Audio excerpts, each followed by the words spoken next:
¿Qué les pareció? Qué bárbaro, ¿verdad? Qué bárbaro. Pues gloria a Dios, gloria a Dios. Es curioso ver cómo cuando estamos en la temporada de Navidad, cómo hay tantos especiales, tantas cosas que se hacen en especial para el Señor Jesucristo, ¿verdad? Se me hace interesante ver cómo las estaciones de televisión tienen especiales navideños, ¿verdad? Y muchos de los artistas, aunque son podríamos decir, de las personas más paganas del mundo, de todas maneras cantan villancicos navideños, de todas maneras cantan himnos navideños, de todas maneras cantan Al mundo paz, nació Jesús, y mencionan el nombre de Jesús como si fuera alguien que conocieran muy bien, ¿verdad? Y quizás han escuchado de él, y quizás algunos sí lo han conocido, pero podemos ver por la manera, por el estilo de vida que han llevado y por lo que podemos ver de ellos, que de labios lo honran, pero su corazón está lejos de él en realidad. Y creo que es algo que todos nosotros como cristianos debemos de escudriñar nuestro propio corazón, nuestro propio caminar durante este tiempo, porque todos nos acordamos del niño Jesús, ¿verdad? Cantamos acerca del niño Jesús, cantamos acerca del pesebre, cantamos acerca de los ángeles, cantamos acerca de los pastores, ¿verdad? Al mismo tiempo que pensamos en todas las luces que hay en todo alrededor, al mismo tiempo que estamos pensando en qué regalo nos falta comprar para quién, al mismo tiempo en el que pensamos en si nos va a alcanzar el presupuesto que separamos para los regalos o no, al mismo tiempo que pensamos que el micrófono hace mucho ruido a veces, al mismo tiempo que pensamos en si me irán a dar el regalo que yo espero que me estén dando, ¿verdad? Entonces todas esas cosas como que se mezclan en uno. Sin embargo, aun cuando todo eso esté mezclado, una de las cosas que escuchamos constantemente es hablar acerca del Señor Jesucristo. Y es digno de que se hable de Él. Y es digno de que se celebre. Porque el nacimiento del Señor Jesucristo es un evento que se celebra en todo el mundo. Todo el mundo, aun cuando no crean en Él, aun cuando no sean cristianos, todo el mundo se detiene. Si hay guerras, cuando menos por ese par de días hay paz. Y todos respetan a todos durante ese periodo de tiempo. Y es algo en realidad asombroso para mí. Sí, es algo que en realidad me llena de asombro ver que un mundo que no puede estar en paz, de repente al recordar a Jesús, todo se tranquiliza. Bueno, excepto Plaza Bonita, ¿verdad? Excepto Otay Ranch, ¿verdad? Pero se tranquiliza el mundo, hay paz. Y me encanta el hecho de que el nacimiento de Jesucristo haya venido cuando vino y que su nacimiento no su nacimiento, pero Él haya cambiado al mundo de una manera que ningún otro nacimiento, que ningún otro hombre, que ninguna otra mujer nacida a este mundo, nacida a esta vida, lo ha hecho. Hay mucha gente famosa, hay mucha gente que trajo muy buenas enseñanzas, hay mucha gente que son seguidas por los hombres y sus vidas son copiadas o imitadas por los hombres. Pero ninguno de ellos logró hacer el cambio en el mundo que el Señor Jesucristo hizo. Y hay una razón muy poderosa para ello. Porque el nacimiento del Señor Jesucristo no fue algo que sucedió nada más así como accidente. El nacimiento del Señor Jesucristo no fue algo que sucedió aun cuando nació como todos los niños nacemos, como todos nosotros hemos nacido y como los niños van a seguir naciendo hasta final de los tiempos. De todas maneras, Él no era un niño común y corriente. Y es algo que debemos de recordar, que no era un niño común y corriente, sin embargo nació como un niño común y corriente. Y peor todavía que muchos niños comunes y corrientes. Yo soy un hombre común y corriente, todas las personas que veo aquí son hombres y mujeres comunes y corrientes, pero estoy seguro que ninguno nació en un pesebre. Estoy seguro que ninguno fue puesto en ese lugar en donde comen las vacas y los burros y los caballos, que María de alguna manera tuvo que limpiar para poner a su niño recién nacido ahí. Ninguna de nuestras madres, y quizás hasta ninguna de nuestras abuelitas, tuvieron que dar a luz en un establo. Y a veces miramos las fotos de los establos y miramos lo bien ordenadito que está todo, ¿verdad? El heno puesto así como debe de estar dentro del pesebre, y los burros y los caballos y las chivas y los becerros y todo, muy bien portaditos, ¿verdad? Sentados o acostados enfrente al pesebre. Y si alguna vez han estado en un establo, eso no es lo que vemos, además de que ha de haber olía medio mal también, ¿verdad? Pero ahí nació el Salvador del mundo, ahí nació el Rey de Reyes y Señor de Señores. En un lugar así nació este niño, como un niño común y corriente, pero no era un niño común y corriente. Y no era un niño común y corriente porque el nacimiento de este bebé había sido prometido miles de años antes. Miles de años antes. Entonces el nacimiento de Cristo en el Nuevo Testamento es el cumplimiento de una serie de profecías acerca de su primera venida que Dios el Padre había dado desde que el hombre lo desobedeció y cayó en el pecado.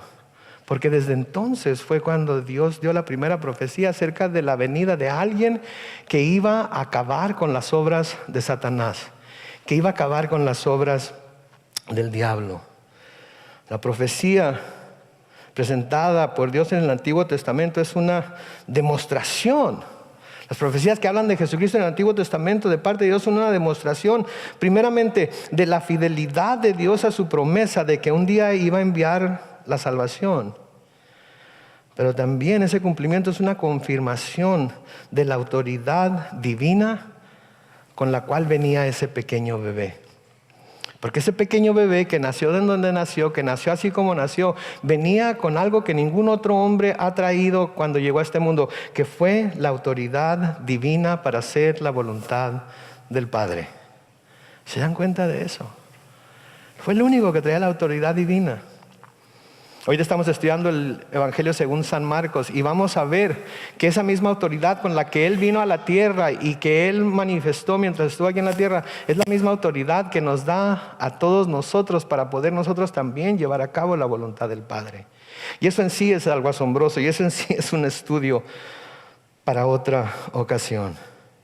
Pero eso es lo que traen los cumplimientos de estas profecías de las que vamos a hablar ahorita, porque de nuevo son una confirmación de la fidelidad, una demostración de la fidelidad de Dios a la promesa que hizo de que un día iba a enviar la salvación y una confirmación de la autoridad divina con la que vino Jesucristo a esta tierra. La primera profecía que vemos acerca de la venida del Salvador del mundo, de hecho la encontramos en Génesis capítulo 3. Desde Génesis capítulo 3, desde el principio de cuando el hombre cayó, desde entonces nuestro Dios hizo una profecía, declaró que algo iba a suceder en el futuro, que iba con ello a acabar con las obras de Satanás. Génesis 3, en los versículos 14 y 15, leemos lo siguiente. Dios el Señor dijo entonces a la serpiente: por esto que has hecho, maldita seas entre todas las bestias y entre todos los animales del campo. Te arrastrarás sobre tu vientre y polvo comerás todos los días de tu vida. En el versículo 15 dice: yo pondré enemistad entre la mujer y tú, y entre su descendencia y tu descendencia. Noten lo que dice ahí: ella te herirá en la cabeza. No la mujer, la descendencia de la mujer, que a propósito la descendencia no viene de la mujer, sino que viene del hombre. Pero aquí le dice: su descendencia te va a herir en la cabeza y tú herirás a su descendencia en el talón. Aquí Dios está declarando que aun cuando Satanás iba a herir al Salvador en el talón, esa herida no iba a ser mortal. Si usted se lastima un talón, si usted se lastima un tobillo, si a usted le pasa algo en el talón o el tobillo, no va a morir. Pero si le pasa algo en la cabeza, muere. Y ese era el propósito de la venida de Jesucristo, de acabar con las obras de Satanás, de matar a Satanás, por así decirlo. Y una de las cosas que Jesucristo vino a lograr es que Satanás ya no tuviera poder sobre nosotros. Y déjenme revelarles algo aquí hoy: Satanás no tiene poder sobre nosotros al menos que nosotros le demos el poder a Él para que Él pueda ejercer ese poder sobre nosotros. Nosotros tenemos que ceder ese poder, pero no tenemos por qué ceder ese poder. Porque Cristo está con nosotros, su Espíritu Santo mora en nosotros y tenemos el poder para decirle que no al pecado porque Él ya venció a Satanás. Y no tenemos por qué temerle, ni tenemos por qué seguir sus caminos, ni temer sus acechanzas. Entonces el Señor desde entonces les dijo, sí, tú vas a herir a la descendencia de la mujer en el talón, pero ¿sabes qué? Él te va a herir en la cabeza y va a ser una herida mortal. Hay profecías cumplidas en el Nuevo Testamento que hablan precisamente del nacimiento del Señor Jesucristo. Por ejemplo, en Mateo capítulo 1 y el versículo 23, el evangelista Mateo nos dice lo siguiente: una virgen concebirá y dará a luz un hijo, y le pondrás por nombre Emmanuel, que significa Dios con nosotros. Todos conocemos esta profecía, pero ¿sabían que fue escrita 750 y tantos, casi 800 años antes del suceso? Fue escrita casi 800 años antes de que lo que está mencionando aquí Mateo desde el nacimiento de Jesucristo sucediera. Y fue profetizada por el profeta Isaías. En Isaías 7:14, en donde el Señor escribe, o en donde el Señor dice a través de Isaías, pues ahora el Señor mismo les dará una señal. La joven concebirá y dará a luz un hijo, y le pondrá por nombre, ¿cómo dice? Emmanuel. Y ya Mateo nos dijo lo que ese nombre Emmanuel significa. Quiere decir Dios con nosotros. O sea que en este bebé, al cual se le iba a llamar Emmanuel, y todos sabemos que la costumbre judía era que las características del bebé eran según esas características el nombre que se le ponía. Entonces las características de este bebé, que era Jesucristo, iban a presentar claramente las características de Dios, y por eso se le iba a llamar Emmanuel, porque Él mismo iba a ser Dios con nosotros. El bebé entonces que nacería de una manera tan común y corriente, el bebé que iba a nacer en un pesebre, entre animales, en un establo, este bebé era Dios mismo. Y esto no solamente se demuestra en este nombre Emmanuel que se le da a Jesús, sino en el nombre mismo de Jesús. En el nombre de Jesús también podemos ver a Dios manifestado, podemos ver a Dios claramente mostrado. ¿Sí? Porque noten en Mateo capítulo 1 de nuevo, pero en el versículo 21 lo que Mateo escribe. Dice, María tendrá un hijo, a quien pondrás por nombre ¿qué? Jesús, porque Él salvará a su pueblo de sus pecados.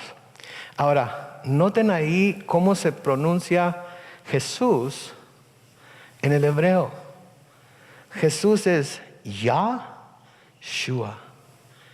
Yahshua. Yah era el nombre de Dios. Yah era como los judíos nombraban a Dios, los que se atrevían a nombrarlo.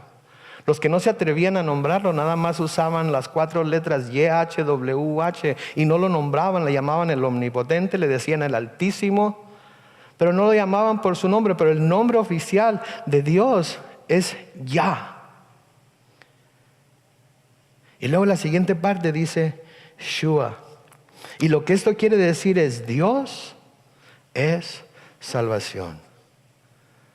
Dios es salvación. Y la palabra de Dios nos dice que el único que puede salvar es Dios. El profeta Isaías constantemente nos habla, Dios a través del profeta nos dice que Él es el único Dios y que después de Él no hay otro, que después de Él no hay quien salve.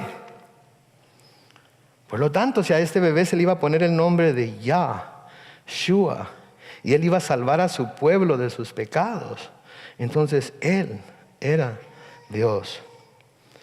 Ahora, de igual manera, Jesús iba a venir a cumplir una promesa que Dios había hecho a su pueblo Israel cuando les dijo que alguien del linaje de David estaría sobre el trono de Israel para siempre.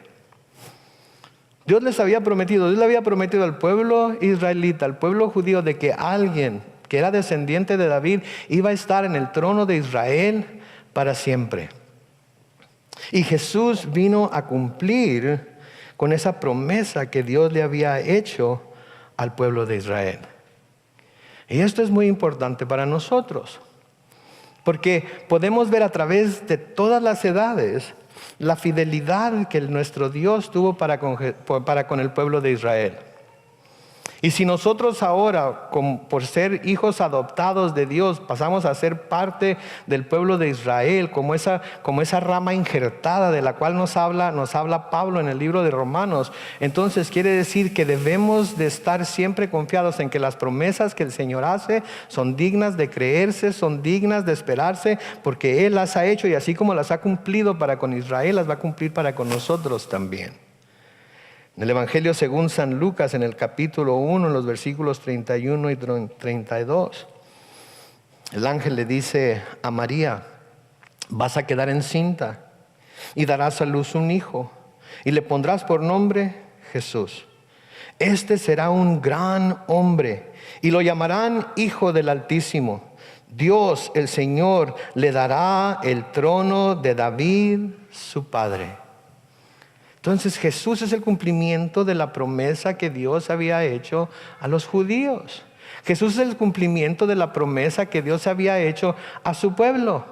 Así como Jesús es el cumplimiento de la promesa que había dado desde Adán y Eva acerca de la venida de un Salvador futuro que iba a salvar a todo su pueblo de sus pecados.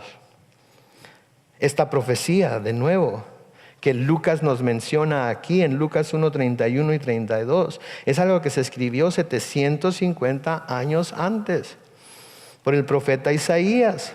En Isaías capítulo 9, los versículos 6 y 7, ahí leemos lo siguiente: porque un niño nos ha nacido, un hijo nos ha sido concedido. Sobre sus hombros llevará el principado y su nombre será Consejero Admirable, Dios fuerte, Padre eterno y Príncipe de paz. ¿De quién está hablando aquí el profeta? De Jesús. Sin embargo, noten que lo llama Dios fuerte, lo llama Padre eterno, que algunas traducciones pueden ser Padre de la eternidad, y luego Príncipe de paz. Pero luego noten lo que dice en el versículo 7. La extensión de su imperio y la paz en él no tendrán límite.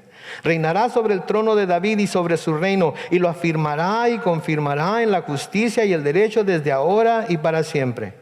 Esto lo hará el celo del Señor de los ejércitos. Entonces, claramente, Isaías, 700 años antes, declarando la promesa de Dios para el pueblo judío, pero aquí también declarando la promesa de Dios para todo el mundo, porque su reino iba a ser afirmado, ¿sí? Su justicia iba a ser confirmada, iba a ser hecho de ahora y para siempre. En todas otras palabras, cuando el Señor Jesucristo vino, su reino fue confirmado, su justicia fue revelada. Y aun cuando ahorita no lo vemos físicamente sentado en el trono de David, va a llegar el día en el que va a tomar su lugar sobre ese trono y va a reinar desde Jerusalén, y no solamente sobre Israel, sino sobre todo el mundo. El 31 de diciembre vamos a tener una presentación de algunas profecías de las cuales se nos habla en la Biblia y que nos muestran las señales del final de los tiempos. Y vamos a hablar un poco acerca del reino milenial de Jesucristo, que se va a llevar a cabo cuando Él venga de nuevo a la tierra junto con todos sus santos, y Él se siente sobre el trono del Señor o de David en Israel y reine desde ahí, y nosotros juntamente con Él sobre toda la tierra. Y se nos dice que va a reinar con vara de hierro. No va a permitir ninguna injusticia, no va a permitir ningún pecado, no va a permitir ninguna maldad. Y su reinado y su justicia va a ser perfecta. ¿Y saben qué va a pasar después de los 1000 años? Satanás va a ser soltado de nuevo. Y aún después de haber vivido en un lugar perfecto bajo el reinado de Jesucristo, millones de personas se van a volver contra Él y van a luchar en contra de Él al lado del anticristo. ¿Saben por qué? Porque la humanidad está vendida al pecado. Y así como no lo aceptó cuando vino la primera vez, y así como no lo conocieron cuando vino la primera vez, porque no vino como ellos querían que viniera, como un rey que iba a imponer su ley, como un rey que iba a quitar la opresión romana. Ahora que va a venir y va a presentar un mundo perfecto, de todas maneras se van a rebelar. Porque así es nuestro corazón, malvado y engañoso. ¿Sí? Y los que nos encontremos dentro del rebaño del Señor Jesucristo y que hayamos sido arrebatados antes de que la ira de Dios empiece a caer sobre la tierra, vamos a sentirnos las personas más bendecidas del universo, porque por fe fuimos salvos de ese tiempo que nadie quiere pasar. Entonces Dios lo había profetizado, Dios lo había dicho cientos, miles de años antes, y en formas tan específicas que únicamente en la persona de Jesucristo, solamente en ese pequeño niño que nació de una manera tan ordinaria, de una manera tan común y corriente como todos nosotros, pero que nos dejan saber que no era un niño común y corriente. Y Dios no profetizó solamente todo eso, sino que Dios profetizó hasta el lugar exacto en donde Cristo habría de nacer. ¿Se acuerdan? Los reyes magos vinieron y fueron con el rey Herodes, que era el que estaba encargado de todo el argüende ahí en Jerusalén en aquel tiempo. Y le preguntaron acerca de la estrella que habían visto, y le preguntaron que en dónde estaba el rey de los judíos, y le preguntaron que cómo podían llegar a él, que en dónde había nacido. Y Herodes, no teniendo idea, va con los escribas y los sacerdotes y les pregunta: ¿ustedes saben en dónde va a ser que va a pasar esto? ¿Cómo está esto? ¿En dónde? Dice algunas partes de las escrituras, dice alguna parte en la Biblia en dónde va a nacer el Mesías. Y claro que lo dice. Pero Herodes nunca se había dado a la tarea de escudriñar las escrituras. Siempre estaba esperanzado, o siempre tenía escribas y sacerdotes que se las explicaran cuando necesitaba que alguien le explicara algo. Creo que muchos cristianos en nuestros días son como Herodes, ¿verdad? Nunca escudriñan las escrituras. Y cuando necesitan, cuando de vez en cuando las leen y encuentran algo que no entienden, es cuando van con el sacerdote, es cuando van con el pastor, es cuando empiezan a leer a diccionarios bíblicos, es cuando empiezan a leer comentarios, porque quieren saber, los tiene intrigado esto que acaban de leer, que nunca antes habían leído, y quieren saber cómo va a ser que esto va a ser posible. Les voy a dar una manera muy sencilla de saber lo que está en la mente y en el corazón de Dios. Y si lo llevan a cabo, no van a tener que preguntarle al pastor, no van a tener que preguntarle al sacerdote, no van a tener que leer comentarios, no van a tener que leer diccionarios. Van a saber con exactitud lo que dice, lo que el Señor va a hacer, porque como lo estamos viendo ahorita, todo está escrito ya. Y la forma en la que pueden llegar a tener todo ese conocimiento es muy sencillo. Lean su Biblia. Lean su Biblia. Y cuando alguien venga con alguna doctrina falsa, cuando alguien venga con algo que no es cierto, cuando alguien venga con algo que es dudoso, ustedes van a poder decir: ¿sabes qué? Se oye muy bien eso, pero en tal libro y en tal capítulo y en tal versículo dice esto. ¿Cómo puedes tú reconciliar lo que tú estás diciendo y la interpretación que tú le estás dando a la luz de lo que te estoy diciendo yo? Entonces es muy sencillo leerla. ¿Cuántos no tienen ni una sola Biblia en su casa?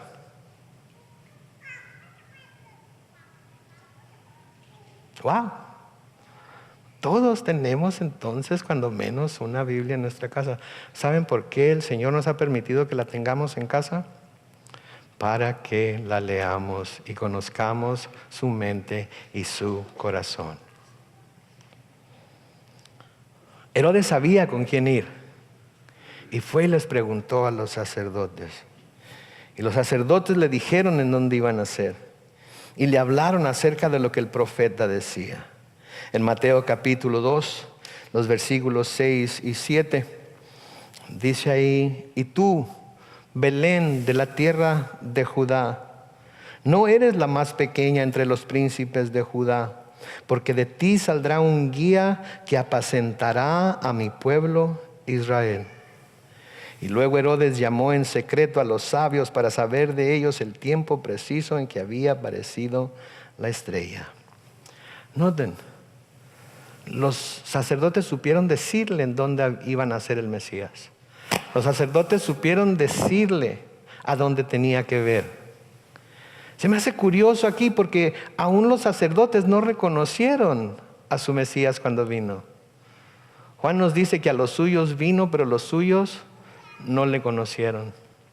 ¿Saben qué? Una de mis costumbres en la temporada navideña, cuando le deseo a alguien feliz Navidad, no es decirle solamente feliz Navidad, sino en esta Navidad les digo, y a veces no los conozco, pero yo lo que les digo es, mi oración para ti esta Navidad es que el nacimiento del Señor Jesucristo se haga una realidad en tu corazón.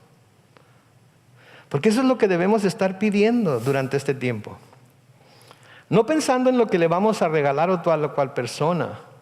No pensando en cuánto vamos a gastar en quién y en cuál y por qué y todo, sino ¿ha nacido el Señor Jesucristo? Ese bebé, ¿ha nacido en realidad en el corazón de esa persona o no? Y si sabemos con seguridad que no ha nacido, le damos nuestro regalo y le decimos, toma este regalo, te lo traigo con mucho amor, con mucho cariño, pero mi oración para ti en este tiempo de Navidad es que el nacimiento del Señor Jesucristo se haga una realidad en tu corazón. ¿Qué regalo hay más valioso que ese? ¿Qué podemos dar que tenga un significado más grande que el nacimiento de este bebé en el corazón de alguien?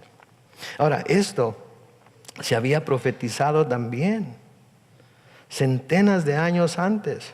El profeta Miqueas había dicho en Miqueas capítulo 5 y en el versículo 2, tú, Belén Efrata, eres pequeña para estar entre las familias de Judá, pero de ti me saldrá el que será Señor en Israel.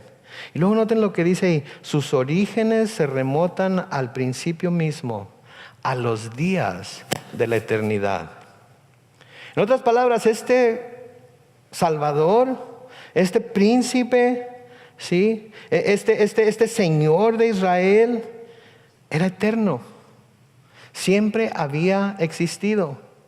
No ha habido ni un segundo de tiempo desde la eternidad pasada y no va a haber un segundo de tiempo hasta la eternidad futura en el cual Jesucristo no ha estado, está y va a estar presente. Y el único que ha sido eterno desde la eternidad pasada y lo va a ser hasta la eternidad futura, ¿saben quién es? Es Dios. Es Dios. Nosotros vamos a ser eternos, pero no siempre fuimos. Me acuerdo que mi mamá me contaba, ay Carlos Manuel, tú estabas un día en el cielo como angelito y estabas ahí esperando que Dios te mandara una familia y llegó el tiempo y te mandó a nosotros. Y luego crecí y leí la Biblia y me di cuenta que el único que siempre ha existido es Dios. Y dije, mamá, me estabas echando mentiras. Yo era un angelito en el cielo esperando que Dios me mandara a nacer en tu casa. No, pero es que se oía bonito. Ok, te perdono. Ahora pídele perdón a Dios. Pero en serio, y esto es importante porque si reconocemos esto, entonces sabemos que el único que puede ser esto es Dios. Y si Jesucristo es eterno y ha sido eterno y será eterno para siempre, Él es Dios. ¿Sí?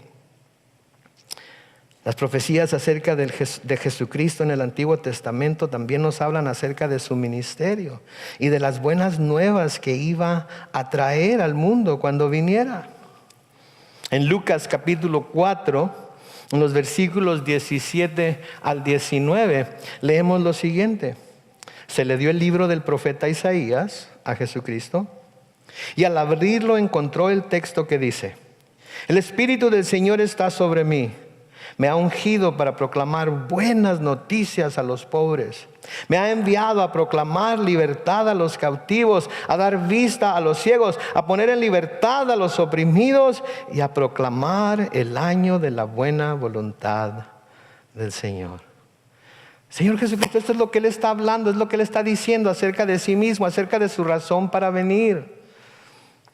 Vino como un niño, nació como un niño común y corriente, pero nació de esa manera porque Él venía de parte de Dios a traernos estas buenas nuevas que nosotros llamamos el Evangelio. Y de nuevo, esto fue escrito 700 y tantos años antes por el profeta Isaías. Por eso, si se notan en el versículo 17, dice, se le dio el libro del profeta Isaías.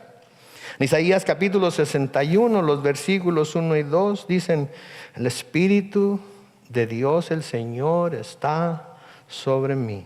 Sí, el Señor me ha ungido, que quiere decir Cristo en el griego. Me ha enviado a proclamar buenas noticias a los afligidos, a vendar a los quebrantados de corazón, a anunciar libertad a los cautivos y liberación a los prisioneros, a proclamar el año de la buena voluntad del Señor y el día de la venganza de nuestro Dios, a consolar a todos los que están tristes. ¿Sí? El doble propósito del Señor Jesucristo, de venir a proclamar la buena voluntad del Señor hacia los hombres, como los ángeles mismos dijeron a los pastores, como vamos a ver ahorita, pero también a proclamar que venía un día en el que Dios se iba a vengar de todos los malvados, se iba a vengar finalmente de Satanás, y a Satanás juntamente con aquellos que lo hayan rechazado en el último día iba a ser echado en el infierno para toda la eternidad. Ese niño que nació de una manera tan común y corriente, tan ordinaria, vino a hacer cosas extraordinarias con el poder que el Señor le había dado. Es asombroso porque esto es lo que celebramos durante esta temporada. Las luces son hermosas, no me malentiendan. Me encantan las luces. Yo mismo tengo un arbolito de Navidad en mi sala, ¿sí? Y tiene muchas luces y esferitas de colores y regalos debajo de él. Y a propósito, ninguno es para mí. Voy a tener que hablar con mis hijos y con mi esposa a ver qué está pasando ahí, porque ya los busqué todos y ninguno tiene mi nombre. Pero la mayoría dicen de mamá y papá para nuestros hijos, y yo no tengo ni idea de lo que es, pero me voy a mostrar sorprendido cuando lo abran. Sí, eso es hermoso. Es hermoso ver los desfiles de luces, es hermoso ver las presentaciones especiales, es hermoso, todo ello es hermoso y digno de disfrutarse. Pero de lo que nos debemos acordar siempre es que el nacimiento de Jesucristo fue un cumplimiento de la promesa de Dios de que un día iba a venir un Salvador, y que ese Salvador iba a traer las buenas nuevas del Evangelio, y que el Evangelio son buenas nuevas para nosotros. Son buenas nuevas para nosotros porque ya lo hemos escuchado y espero que todos lo hayamos aceptado ya. Pero son buenas nuevas también para el pecador que todavía no lo acepta, porque hasta que no llegue ese día en el cual el Señor venga por su iglesia, todavía hay oportunidad. Porque mientras no llegue ese día en el que van a dar su último suspiro aquí en la tierra y van a despertar del lado de la eternidad, todavía hay oportunidad. Y eso es de lo que se trata la Navidad, que hay la oportunidad de que un mundo en pecado pueda ser salvo y llevado al cielo, siempre y cuando haya arrepentimiento y fe. Siempre y cuando haya arrepentimiento y fe. Si ven en sus Biblias, por favor, busquen el Evangelio según San Lucas. Vamos a leer todos juntos el nacimiento de Jesús para cerrar aquí esta noche. Y después todos vamos a cantar Al mundo paz nació Jesús. Y lo vamos a cantar a capela. Espero que tengan la letra ya lista. Pero en Lucas capítulo 2, comenzando con el versículo 1, lean conmigo, dice lo siguiente. Por esos días, Augusto César promulgó un edicto en el que ordenaba levantar un censo de todo el mundo. Este primer censo se llevó a cabo cuando Quirino era gobernador de Siria, por lo que todos debían ir a su propio pueblo para inscribirse. Como José era descendiente de David y vivía en Nazaret, que era una ciudad de Galilea, tuvo que ir a Belén, la ciudad de David, que estaba en Judea, para inscribirse junto con María, que estaba desposada con él y se hallaba encinta. Y mientras ellos se encontraban ahí, se cumplió el tiempo de que ella diera a luz. Y ahí tuvo a su hijo primogénito y lo envolvió en pañales y lo acostó en un pesebre, porque no había lugar para ellos en el albergue. Versículo 8 dice: en esa misma región había pastores que pasaban la noche en el campo cuidando a sus rebaños. Ahí un ángel del Señor se les apareció y el resplandor de la gloria del Señor los envolvió. Ellos se llenaron de temor, pero el ángel les dijo: no teman, que les traigo una buena noticia, que será para todo el pueblo motivo de mucha alegría. Hoy en la ciudad de David les ha nacido un Salvador, que es Cristo el Señor. Esto les servirá de señal: hallarán al niño envuelto en pañales y acostado en un pesebre. En ese momento apareció junto con el ángel una multitud de huestes celestiales que alababan a Dios y decían: gloria a Dios en las alturas, paz en la tierra a todos los que gozan de su favor. Eso es lo que vino a traer Jesús. Eso es lo que debemos recordar, que el Señor por medio de Jesús nos estaba mostrando su favor. Y porque nos ha mostrado su favor, que en realidad quiere decir su gracia, hoy podemos acercarnos a Él. Es mi oración que el nacimiento de nuestro Señor Jesucristo ya sea una realidad en todos y cada uno de sus corazones. Si no es así, hoy pueden hacer eso una realidad.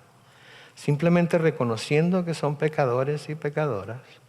Simplemente yendo a Él con un corazón contrito y humillado. Mostrando su arrepentimiento por haber pecado contra Él. Y creyendo que por el nacimiento de ese niño y 32 años después, porque fue clavado en la cruz y derramó su sangre para lavar nuestros pecados, nosotros podemos ser salvos. Así es que ahorita les invito a cerrar sus ojos e inclinar su rostro. Vamos a ir al Señor en oración. Y si alguien necesita hacer eso, hágalo. Ahí en donde está sentado, ahí en donde está sentada. Simplemente clame a Él, invoque el nombre de Cristo y será salva o salvo. Pídale que venga a su corazón, que nazca en su corazón y que no salga de ahí. Que le llene de su espíritu y que constantemente le recuerde por el poder de su espíritu de las buenas nuevas del Evangelio. Bendito Padre Celestial, venimos ante tu trono de gracia en esta noche, Señor. Venimos ante ti con gozo en nuestro corazón al estar pasando por esta temporada que siempre trae tanto gozo, Señor, que siempre trae tanta paz, que a pesar de lo que estamos pasando, Señor, a pesar de las diferentes pruebas, a pesar, oh Dios, de las diferentes aflicciones, a pesar, Señor, de lo que está pasando en el mundo, de todas maneras hay esa oportunidad de gozarnos en saber que todas las profecías y promesas que tú hiciste acerca de la venida del Mesías se han cumplido. Gracias, Señor, porque al recordar todas estas profecías, al recordar todas estas promesas, Señor, podemos anticipar que si estas se cumplieron, tal y como lo habías dicho, cientos y miles de años antes, las profecías y promesas que nos das en el Nuevo Testamento acerca de la segunda venida de Cristo también se cumplirán. Gracias, Señor, por esa esperanza viva que tenemos. Gracias, Señor, porque tu Espíritu Santo ha venido y nos ha confirmado, Señor, que esto es verdad. Y gracias, oh Dios, porque cuando creemos, oh Dios, en nuestra mente y nuestro corazón viene una nueva paz que no conocíamos antes y nos ayuda a con mucho más gozo y con mucha más fortaleza esperar ese día en el cual vas a venir por nosotros para llevarnos y estar contigo para toda la eternidad. Gracias, Señor, porque por el nacimiento de ese bebé, ese nacimiento, en ese establo, en medio de esos animales, que fue puesto en pañales y puesto, Señor, sobre ese pesebre en el cual los animales comían. ese bebé que nació de una manera tan humilde, Señor, creció para convertirse en aquel que, de acuerdo a tu palabra, fue el Cordero de Dios que quita el pecado del mundo. Gracias, Señor. Ayúdanos a celebrarlo con todas nuestras fuerzas, con todo nuestro corazón, pero ayúdanos también a comunicar a los demás que aun cuando todo lo que se ve en esta temporada es bueno y digno de admirarse y digno de disfrutarse, lo más importante de recordar es que Jesús es la razón por la que celebramos. Así es que, Señor, gracias, gracias, gracias. Gracias por ese regalo que nunca podremos igualar. Gracias por ese don que nos has dado en tu Hijo Jesús. Bendecimos tu nombre y lo hacemos todo en el nombre de Cristo Jesús. Y todo el mundo dice, amén.